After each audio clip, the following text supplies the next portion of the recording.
はい、お疲れ様です。今日も検証をやっていきたいと思います。本日はですね、リクエストいただいた手法を検証したいと思います。こちらのコメントですね、リクエストありがとうございます。パワフルワンミニッツスキャルピングシステムという手法みたいですね。私は知らなかったのですが、結構前に Forex Factory という海外の FX 情報サイトで提唱された手法みたいで、2008年に記事が投稿されて未だに多くの人に愛されているようですね。こちらのサイトですね。この手法を紹介している日本語のサイトもあるにはあるんですが、ちらほら間違った情報が載ってるので、参考にする場合は Forex Factory の方を参照してください。で、このパワフルワンミニッツスキャルピングシステム、名前からわかる通り、1分足のスキャルピング手法ですね。あんまり1分足を使ったテクニカル手法は信用してないのですが、かなり有名なサイトで紹介された歴史のある手法ということで、これは検証しないと年が明けないでしょうということで、今回採用させてもらいました。結構決め事がいっぱいあるみたいなので、前置きはこれぐらいにして早速セットアップの方に参りましょう。今回もトレーディングビューを使います。トレーディングビューは無料なので、まだ使ったことないという方は概要欄のリンクからどうぞ。はい、トレーディングビューに移動しましたら、インジケーターの設定です。今回インジケーターは3つ使います。で、1つ目がですね、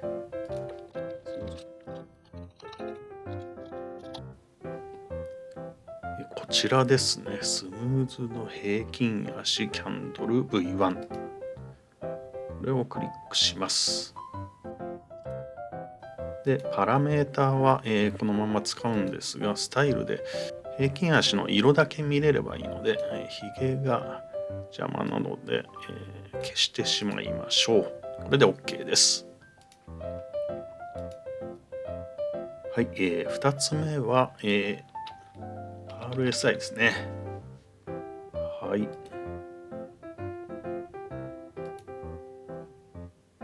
で、こちらの設定がですね、パラメータはそのまんまで、RSI ミドルバンドを消して、アッパーバンドを55で、ローワーバンドを45に設定して、これがいらないのでチェックを外します。はい。これで RSI の設定は完了です。3つ目のインジケーターなんですが CCI になります。ただし CCI を34と170という2つ表示させたいのですが、それらを並べちゃうと画面のほとんどがオシレーターになっちゃってあまり美しくないので、私の方で Pine スクリプトを組みました。こ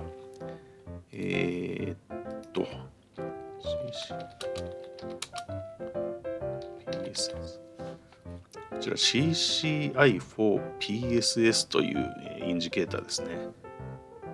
これをセットすると、34と170が1つのペインに表示されるようになります。ただトレーディングビューは規約に反したインジケーターを公開すると簡単に消されちゃうので、もし CCI for PSS で検索して何も出てこなかったら諦めて CCI を2つセットしてパラメータを34と170に設定してください。で、この中央の帯がいらないのでこれを消しましょう。アッパーバンドとローアーバンドを消して、バックグラウンドも消しますと。で、ミドルバンドをちょっと目立たせたいので、こんな感じにして、はい、これで OK ですね。以上でインジケーターのセットアップが完了です。次に参りましょう。まずはロングのエントリー条件から説明します。実際のチャートで見てみましょう。こちらのチャートですね。1つ目の条件は CCI170 が0より上であることです。こちら、ちゃんと CCI の白い線が0より上ですね。2つ目は CCI34 が0より上であることです。青い線ですね。こちらも大丈夫です。3つ目が RSI が上の水平線55より上に位置していることです。こちらも大丈夫ですね。4つ目の条件はスムーズド平均足キャンドルズが、緑色であることです。こちらも大丈夫ですね。このスムーズド平均足キャンドルズの、緑が確定したローソク足でロングエントリーします。損切りは10ピップス固定に設定します。1分足だから10ピップスでもすごい値幅に感じますね。利確は特に設定せず、ある条件になったら手動で決済するようにします。それではチャートを進めてみましょう。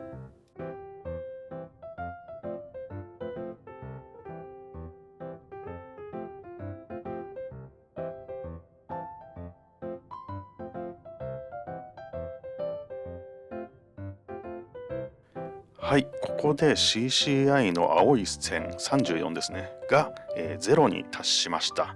これが決済の条件の一つです。で、もう一つ決済条件があって、スムーズド平均足キャンドルズが赤になったら決済です。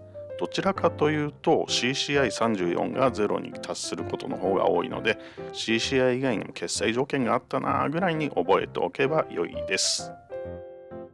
それではショートのエントリー条件も見てみましょう。ロングの逆になるのでサクッと説明しますね。CCI2 つとも0より下ですね。RSI45 より下です。平均足赤くなりました。赤が確定したローソク足でショートエントリーです。チャートを進めてみましょう。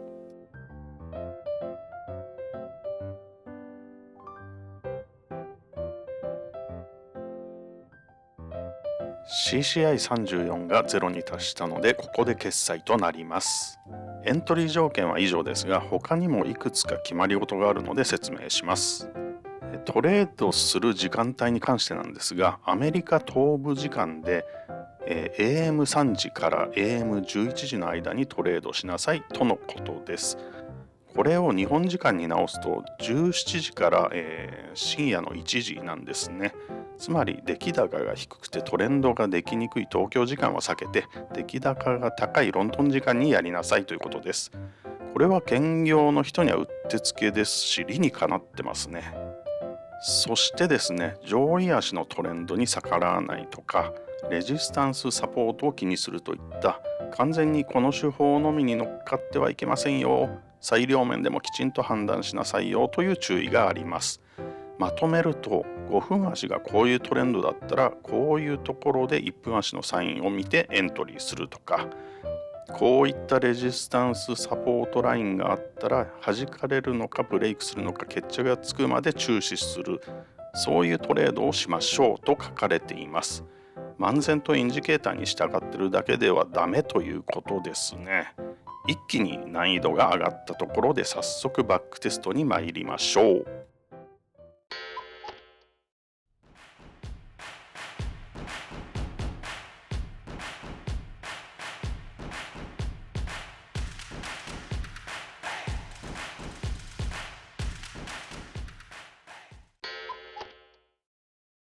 はい、バックテストが終わり100サンプル集まりました。結果はこちら。検証期間2023年12月7日から2023年12月29日。通貨ペアは何でもいいと書いてあったのでユーロドルにしました。検証時間足1分足。勝敗は57勝43敗。勝率 57%、獲得ピップ数は 275.9 ピップス。ストップロスを証拠金の 2% にしてトレードした場合、1万円だった証拠金が 17,142 円になりました。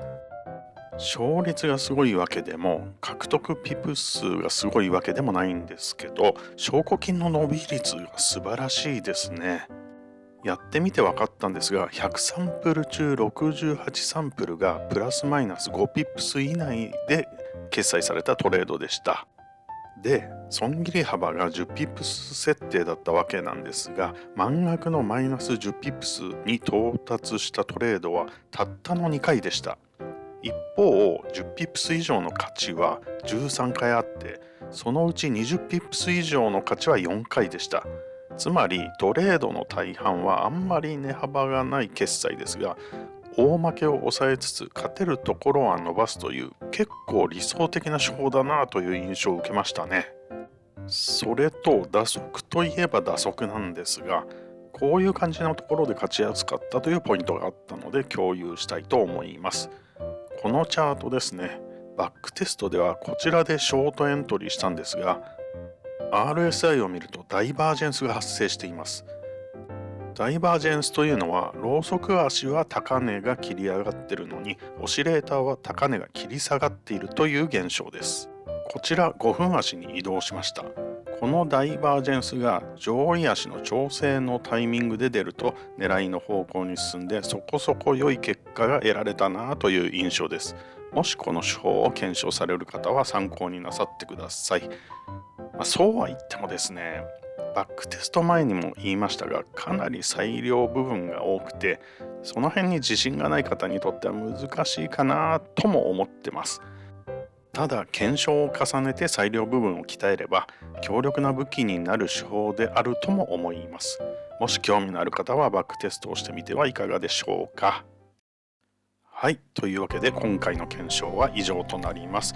少しでも皆様の気づきになれば嬉しいです。また検証してほしい手法がありましたらコメント欄に書いていただけるとありがたいです。それでは皆様の良いトレードライフを祈っております。お疲れ様でした。明けましておめでとうございますと言い忘れました。今年も頑張りますので何卒よろしくお願いします。マジで良い年にしましょう。それでは失礼します。